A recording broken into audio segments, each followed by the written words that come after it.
For me, as the city mayor of Malaybalay, I am fortunate na itagaan opportunity here. It's not really simple na mahimong mayor if everybody is expecting a lot sa inyo. But nako diri, I can assure you na kung sa to ang ako take na out o isumpaan na karoon mo ng Malaybalay, asot na o gitarong yun nato ang Malaybalay. Kung sa'yo, pag matan nyo sa buntag, murag negative ka ng ang balita. Murag paglikag gobyerno, daon. So, I hope in the near future, 15 or 20 or 25 years, mausap na ang Pilipinas. Ang atong kinabuhi ni Usab, ako na usap ang kinabuhi tungkol sa inyong generation. And for sure, ang inyong kinabuhi, nausap ko na because sa inyong parents. So sa akong grandparents na generation, and it is incumbent upon me as a leader in Malaybalay, mapausap ko na to in a good sense ang kinabuhi sa kasunod sa tuwa. One mystery in life is that di yun na to magpili ianak na naso. Wala may implication sa mapas, nakatog, lain naso, nag-great. Ito.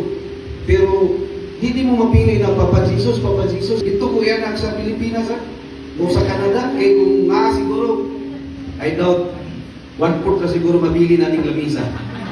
Give you a chance. Wala, hindi mo mapili imong naso. Di mo mapili kano sa kaiyanak. Wala man ako gipili na 1979 ko na anak.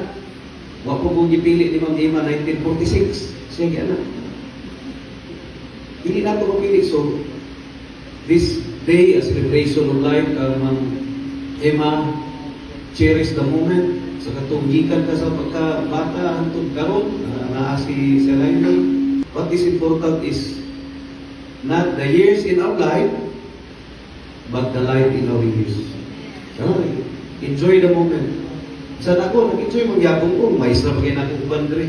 And I thank all of those years during my formative years. Unsa ko karon, nahulma ko during those times, labi na sa Bukidnon State College, Secondary Laboratory School. They are the foundation of being who I am today. And kung magbinuang ko, isod sa gayo, wala pinagway siguro, maulaw ko kanil dali. Kung naamagaling ni Mata, ni maayong labi na sa pagkakas. So, kana lang, I know, Malaybalay, ang usapang kata ng Malaybalay, it is the place that shaped us, and it is also the place na we live our life. We live our life. So, I know, ang imong kinabuhi is full of experience since 1946 up to now and counting. So, for me, I am fortunate na taga Malaybalay. Wala na akong ipili taga Malaybalay ko.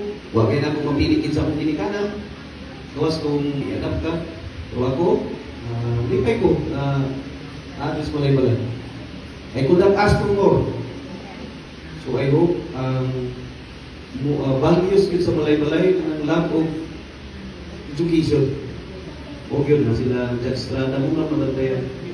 One of the values na nag-shape sa ako is stricto yun ang ginikanan sa Malaybalay sa pagpag-iskwila yun. May yung nabantayan, mag-loan, sa asa, para lang mapa-iskwila ang bata. Sayop na sa bata kung tig-iskwila. Kaya ako nabantayan yun sa ako lang kabats, pa-iskwilahon yun ka. Iskwila kag CNU, iskwila kag BC, sa Cagayan, ang bagay, Cebu pa kayo, ang even Manila, ang uban sa Malaybalay. So, I hope di na mawala na value sa Malaybalay. Ang values of education yun. And it is the foundation sa atong nasod.